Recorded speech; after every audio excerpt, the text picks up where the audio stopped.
Sekitar 400 juta hektar lahan gambut tersebar di dunia. 20,6 juta hektar dari jumlah tersebut terdapat di Indonesia, yang berarti meliputi 10,8% dari luas daratan Indonesia.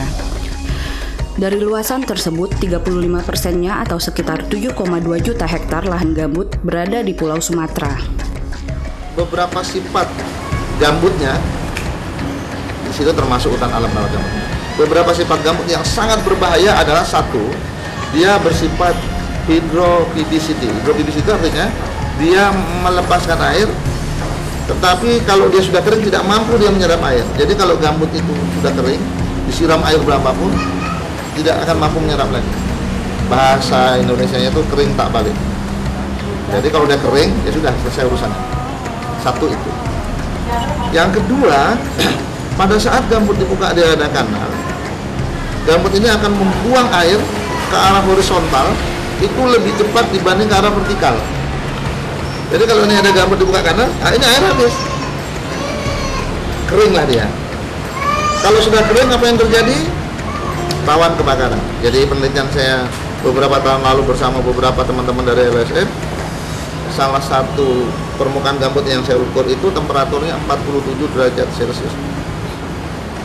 Beberapa ahli mengatakan kadang-kadang sampai 70 derajat Celcius. Bisa kita bayangkan kalau 40 saja kering, sedikit ada percikan api, selesai deh. Tidak ada gunanya mengelaknya. Itu yang penting. Yang berikutnya adalah yang paling berbahaya adalah adanya subsidensi. Subsidensi itu sepanjang gambut itu kedap air, artinya tidak ada gangguan, airnya masih itu, dia tidak akan turun. Yang paling penting buat saya adalah selamatkan hutan gambut yang tersisa, hutan alam rawa gambut tersisa, libatkan masyarakat secara aktif, beri hak-hak masyarakat untuk kelola. Adalah Sungai Tohor, sebuah kampung yang terletak di Selat Air Hitam, Kecamatan Tebing Tinggi Timur, Kabupaten Kepulauan Meranti, yang terdiri dari lahan gambut dan dipenuhi tanaman sagu. Sejak dahulu, masyarakat Sungai Tohor hidup dari mengolah sagu. The history of sago's arrival in the east coast of Sumatra is not well documented. We do know that the metroxylon sago palm is a native Indonesian plant, but it's native to the eastern islands, to the east of the Wallace Line, Seram, Papua, where you'll find more than 30 different species of metroxylon, whereas in Sumatra there are only 2 species. So that would indicate from an ecological standpoint that the origins are where they find the greatest speciation, and it's been transported to these other places, not only to Sumatra but also to parts of the Philippines and also to Sarawak. Now, we don't know when it was, but we do know that by the 15th and 16th centuries, Chinese traders already recorded that sago siak was well known for being of particularly high quality. So it was already a traded commodity as long as 500 years ago. Sebuah selat panjang itu kan, Banto, Pulanggas, itu dah. Jadi tampang bawa kemari. Sagu adalah tanaman yang menyimpan pati pada batangnya. Sagu dikenal sebagai bahan makanan yang sangat bisa diandalkan. Tepung sagu memiliki kandungan karbohidrat yang setara dengan tepung beras, singkong, dan kentang. Meski demikian, makanan hasil olahan dari tanaman ini masih belum cukup populer di masyarakat sebagai pengganti beras. Ini namanya ongol-ongol sagu. Tapi kue ini termasuk kue langka, tapi sekarang ini jarang orang yang buat. Nggak tahu lah kenapa. Sebab mungkin kuenya tak modern kali ya. Tapi enak kuenya. Bahan-bahan juga tak banyak. Cuma dari gula merah sama sagu mentah.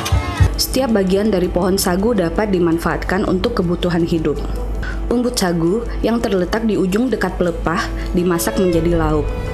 Daun sagu atau yang dikenal dengan daun rumbia digunakan sebagai atap rumah dan mampu bertahan hingga 5 tahun. Batang sagu yang terdiri dari tongkeng bawah, tual tengah, dan ujung sorong diproses di kilang sagu menjadi tepung sagu basah.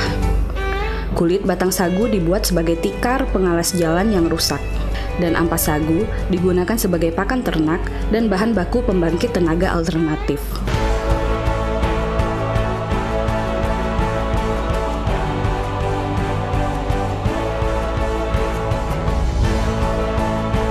Matahari pagi bersinar dari ujung Selat Malaka. Masyarakat Sungai Tohor memulai hari menjemput mimpi mereka seperti hari-hari terdahulu. Anak-anak berangkat sekolah, para pekerja menapaki jalan-jalan kampung menuju hutan sagu dan kilang sagu. Penduduk Sungai Tohor adalah masyarakat yang mandiri. Mereka setia menjaga alam, hidup berdampingan, dan saling menjaga. Sebuah hubungan yang harmonis yang diturunkan dari generasi ke generasi. Pohon sagu bagi mereka adalah kehidupan. Tidak ada sagu berarti sebuah ancaman kesulitan yang serius bagi kelangsungan hidup mereka. Lebih dari 85% masyarakat Sungai Tohor menggantungkan hidupnya kepada sagu. Sebagian menjadi petani sagu dan sebagian lainnya bekerja di kilang-kilang pengolahan sagu. Dahulu masyarakat Sungai Tohor memanen sagu untuk kemudian menjualnya kepada tengkulak sebagai pihak yang memiliki kilang dan mampu mengolah sagu. Namun hal tersebut tidak membuat kehidupan masyarakat menjadi sejahtera. Kan megang ekonomi kan Cina, karena dia berani dan bermodal. Dia berani pakai duit bank, dia kompak. Orang kita tak mau. Jadi orang Cina buka bansal di Indonesia ini satu batang pun tak ada kebun. Cuma duit banyak. Dia pegang pajak, pegang beli batang, beli tual. Bisa dia kayu. Kita tinggal orang asal sini mengapa tidak? Karena orang kita tak berani. Mengolah berat, mengolah sagu ni kan berat. Kalau mengolah orang berkedai, orang berdagang kan sekejap. Ambil barang di kota sana, bawa sini, bawa situ. Pohon sagu akan dihargai sesuai umur ketika masyarakat meminjam uang kepada tengkulak tersebut dengan harga yang sangat murah. Namun ketika pohon sagu sudah siap panen, sekitar 10 tahun ke depan, pohon sagu tersebut tetap dihargai sesuai perjanjian awal. Baru ketika salah seorang masyarakat, yaitu Pak Ibrahim, berani membuat kilang pengolahan sagu sendiri, maka perlahan rantai hubungan masyarakat kepada tengkulak pun putus. Hingga saat ini, Sungai Tohor sudah mandiri dari sisi pengolahan sagu dengan membangun 12 kilang sagu yang dimiliki oleh penduduk asli tempatan. Meskipun kilang-kilang tersebut hanya mampu mengolah sagu hingga menjadi tepung sagu basah yang kemudian dibawa ke Batu Pahat, Malaysia dan Cirebon untuk diolah menjadi tepung sagu kering. Saya tu memberanikan diri pada bapa, kita buka mesin sagu. Nah, bagus ke? Kena dorong dari bapa awak. Bagus, bila nak buat? Jadi kemudian saya buka itu batang sagu dibeli nak pajak Cina RM6,000. Batang masih muda lagi, kita dah ambil duit. Itu nama pajak kalau dulu. Pajak tu. Kalau musim dulunya mesti dolar lagi, satu batang RM5.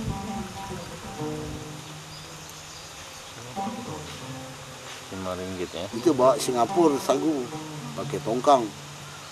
Asal. Pada saat ini kami belum memiliki proses sagu yang modern seperti industri hilir yang bisa membuat suatu produk yang lebih bagus lagi. Kita hanya bisa memproduksikan sagu basah yang berada di kilang Sungai Tohor ini, yang ada beberapa kilang, 12 kilang yang berada di Sungai Tohor dan bisa menghasilkan produksi sagu 1 bulan 300 ton sampai 600 ton per bulan untuk perekonomian Sungai Tohor. Tanpa sagu di Sungai Tohor ekonomi sangat lumpuh sekali.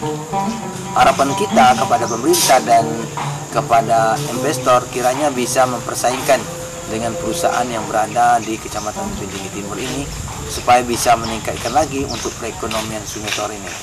Hutan gambut di daerah ini menjadi incaran para pemilik modal. Sebagian kayunya sudah dirambah dan dijual. lahannya siap diintai untuk dijadikan hutan tanam industri atau HTI sagu oleh perusahaan bermodal besar.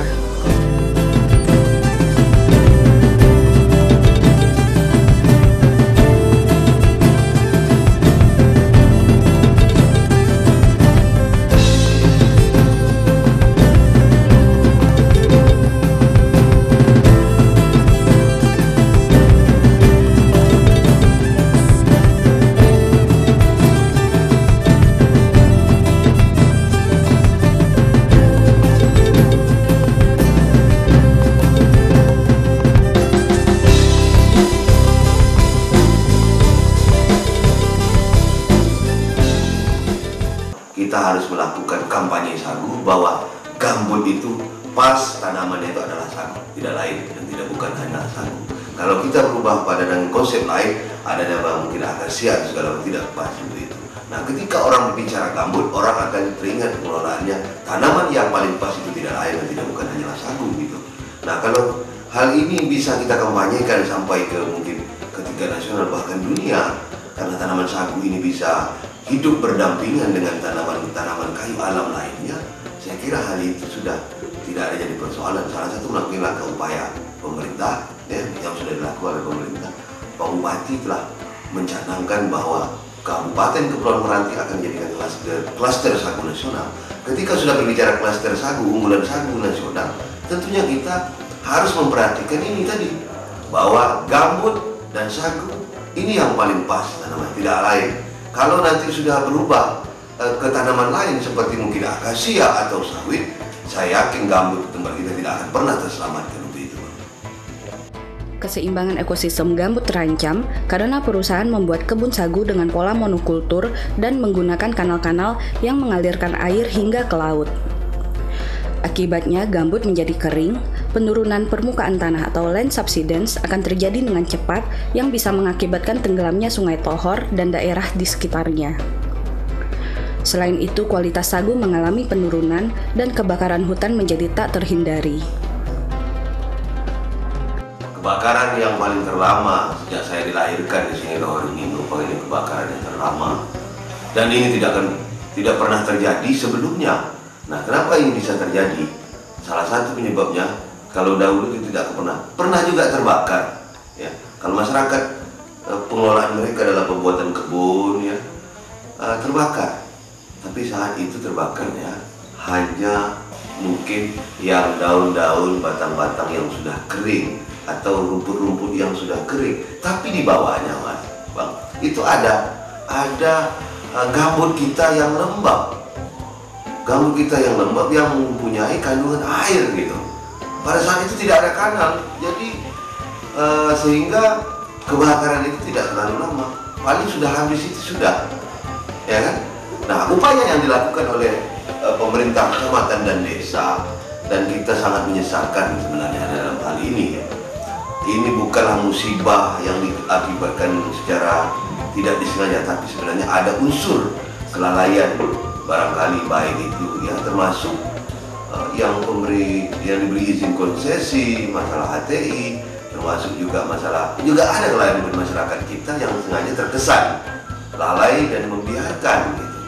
Nah, upaya yang telah kita lakukan, pertama, paling tidak nanti ke depan, kalau kami punya kewenangan dalam rangka untuk rekomendasi sebuah perizinan, saya dan desa saya kira tidak akan berani untuk melakukan hal itu karena akan berdampak yang lebih besar lagi. Kami masyarakat Desa Sungai Tohor mengharapkan kepada pemerintah bahwasanya perusahaan PT Lum ini sekarang sudah status go dari 2009 sampai sekarang tidak beroperasi lagi. Kami mengharapkan izinnya tolong dicabut, bahwasanya banyak kebun masyarakat sekarang yang berada di dalam konsesi PT Lum. Sekarang ini bukan masyarakat itu yang masuk ke konsesi PT Lum, tapi PT Lum memasuk konsesi masyarakat yang berada di Kecamatan Tebing Tinggi Timur ini. Kami mengharapkan juga pada pemerintah dengan perusahaan yang merusak lingkungan ini, tolong perhatikan jangan bisa masuk ke daerah kita ini. Bertujuan kita adalah untuk menjaga kelestarian lingkungan yang berada di Kecamatan Tebing Tinggi Timur ini, dan untuk menjagakan kestabilitasan sagu yang ada di Kecamatan Tebing Tinggi Timur ini dan juga apabila terjadi perusahaan ini masuk akan terjadi kebakaran sepanjang tahunnya. Ini menyusahkan masyarakat sendiri. Ini baru sedikit kanalisasi yang berada di kanan PT Lum, terjadi kebakaran-kebakaran di sana sini dan juga NSP. Kami mengharapkan juga perusahaan harus bertanggung jawab terhadap kebakaran terjadi ini. Mengapa?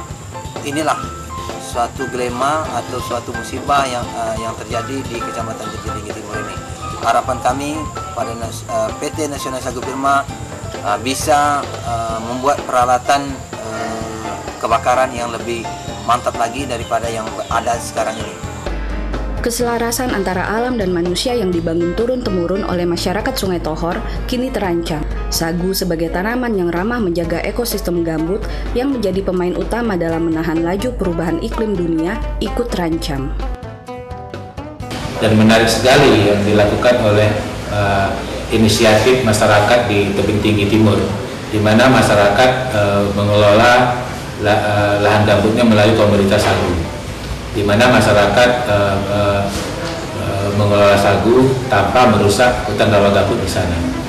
Ini suatu suatu inisiatif sangat penting sebetulnya yang ditunjukkan oleh masyarakat, bagaimana masyarakat bisa berdampingan atau harmoni dengan hutan rawa gambut, di mana hutan rawa gambut terus mereka jaga, tetapi komunitas sagu yang mereka tanam itu menjadi komunitas utama yang mereka gunakan untuk sebagai mata pencarian utama. Dan ini menarik sebetulnya antara hubungan sagu dengan rawa gambut. Seperti kita ketahui juga, sagu merupakan salah satu tanaman endemik dari hutan rawa, sehingga tanaman sagu tidak berpengaruh terhadap rusaknya ekosistem lahan gambut. Sungai Tohor itu adalah satu pulau, bukan pulau Sumatera yang pulau Tebing Tinggi ya. Pulau yang saya sudah sering ke sana, masyarakat mengatakan, ada pejabat-pejabat di sana mengatakan bahwa kebanyakan mereka bisa sekolah karena orang tuanya menanam sagu. Artinya itu suatu kebijakan yang sangat luar biasa. Masyarakat mulai dulu belum ada HTI sagu, belum ada HTI akasia. Masuklah perusahaan itu, mereka mungkin terlalu hebat, terlalu pintar, merasa paling pintar, mereka bangun kandang. Apa yang terjadi terhadap sagu mereka? Sagunya mati kering. Mereka lupa bahwa sagu itu secara alami memang memerlukan air. Nah, masyarakat sana, Sungai Tohor, sangat cerdas mulai dulu. Kalau kita jalan-jalan ke sana, kita lihat sagu mereka itu, di sebelahnya tuh ada kempas, ada meranti, ada pohon-pohon lain, ada gerunggang. Waktu itu saya pernah tanya ke mereka, pertanyaan sederhana, kenapa meranti, balam, dan sebagainya yang ada di sekitar sagu ini tidak ditebang, Pak? Kan kayunya bagus, bisa diambil. Mereka menjawab dengan sangat bijak, pengalaman orang-orang tua kami, Pak, kalau sagu itu dicampur dengan pohon rambutan, katanya satu, pertumbuhannya akan bagus, kemudian akan aman dari kebakaran. Nah, sebenarnya mereka itu menjawab bicara tentang teori simbiosis mutualistis. Cuman mereka tidak mengatakan itu aja. Sebetulnya itu teori zaman dulu itu. Kita aja orang yang sekolah. Oh, ini simbiosis mutualistis. Mana mereka mengaplikasikan itu. Nah, sekarang mereka khawatir karena ada kanal. Memang kanal itu tidak di kebun mereka, tetapi dekat situ. Pasti berdampak. Kenapa? Karena saya bilang air itu kan horizontal. Jadi kalau ini ada kebun dia, ini ada perusahaan di pinggir kanan, pasti airnya ke situ. Ini sepertinya tidak terpengaruh, padahal terpengaruh. Jadi ada salah seorang ahli gambut dari Belanda mengatakan berapa kira-kira kondisi ideal. Dia mengatakan sampai hitungan kilometer, mungkin 1 kilometer atau 2 kilometer. Nah, ini kan berbahaya. Nah, kalau kita tanya kepada perusahaan, oh tidak ada bukti. Nah, mereka pasti mengatakan seperti itu karena masyarakat sendiri lemah. Tidak ada yang membantu mereka untuk mengatasi itu. Nah, ini yang berbahaya. Nah, saya khawatir Sungai Tohor itu mereka akan tidak punya penghasilan apa-apa. Sagu sudah hilang, kerja kayu tak bisa. Mau kerja di perusahaan tak mungkin. Kita harus bicara bahwa kultur itu tidak gampang merubah. Tidak bisa orang suruh kerja, masuk jam 7 pulang jam 5 sore, gaji segitu. Tidak bisa seperti itu. Dan itu harus kita hargai. Dan itu tidak boleh dibuang seperti itu. Nah, makanya saya katakan Sungai Tohor ini adalah contoh kasus. Sebaiknya yang ada konsesi yang masih terlantar di sana, itu menurut saya sebaiknya oleh pemerintah cabut, karena itu hak pemerintah, cabut rehabilitasi. Jangan juga dikasih masyarakat jadikan ATI, jangan juga, tapi masyarakat bersama mengelola dijadikan hutan balik, nanti akan berdampak kepada mereka, dampak ekonomi secara positif. Kita jangan bicara mau naik haji dari situ, nggak mungkin cepat-cepat kaya dari itu, tapi langgeng bisa sekolah itu salah satu yang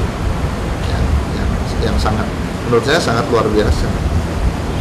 Terus dari mana kita mulai berjuang? Yang mulai sekarang, sesuai dengan ya kita lah, porsi kita di mana?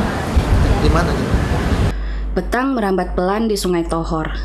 Para pekerja beranjak pulang, menggenggam mimpi dan harapan bagi penghidupan yang semakin baik untuk mereka, anak cucu mereka, dan bagi alam yang senantiasa memberi ruang bagi mimpi siapa saja.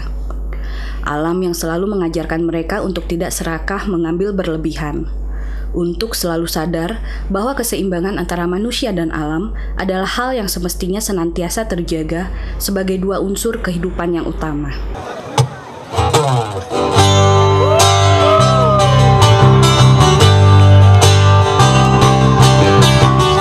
Saya melihat masyarakat, khususnya daerah Sungai Tohor, adalah masyarakat yang sudah berdaulat secara pangan, dan itu karena masyarakatnya menjaga lingkungan, menjaga lahan gambut, menjaga sagu menjadi sumber pendapatannya, dan mudah-mudahan di kampung saya di Indonesia Timur bisa terinspirasi dari apa yang Anda lakukan saat ini.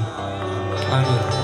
Tetap dipuja-puja bangsa di sana tempat lahir beta, dibuai dibesarkan bunda, tempat berlindung di hari tua sampai akhir menutup mata.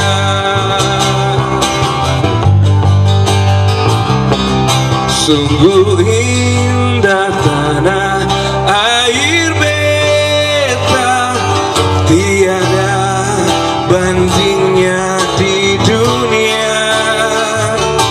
Karya indah Tuhan Maha Kuasa bagi bangsa yang memujanya. Merdeka! Dan saya yakin di daerah ini adalah daerah yang berdaulat, yang tidak akan tunduk kepada urusan-urusan yang merusak lingkungan ini.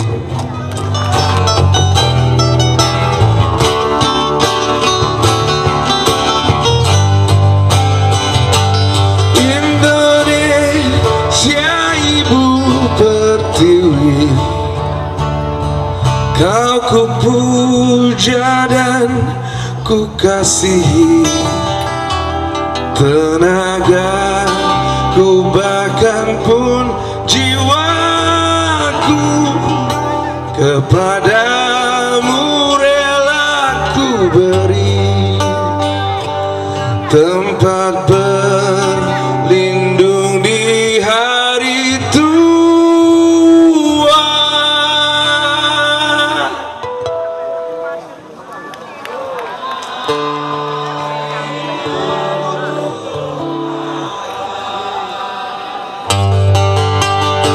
Terima kasih.